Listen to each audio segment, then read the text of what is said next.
Hello students, in this video I'm going to solve ACET 2021 March exam paper. So this question starts with three parts 49, 50 and 51 together. एक chart दिया हुआ है जिसमें 2010 and 2011 so divided into two parts में है. तो चलिए question की तरफ बढ़ते हैं. फर्स्ट सवाल में दिया है ओके मैं जब इसको सॉल्व करूँगा you can obviously get back to this part. Okay the country having the lowest percentage increase in the tea population from 2010 to 2011. okay so lowest, so diagram को अगर हम लोग देखेंगे so the answer is C1, directly observation based है.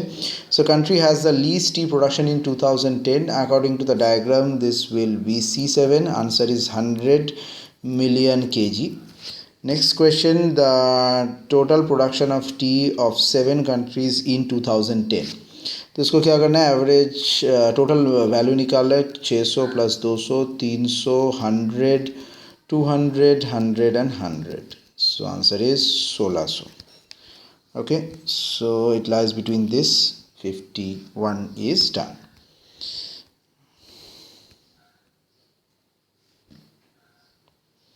Fifty 52 में English का portion है, so we will solve it in the next video.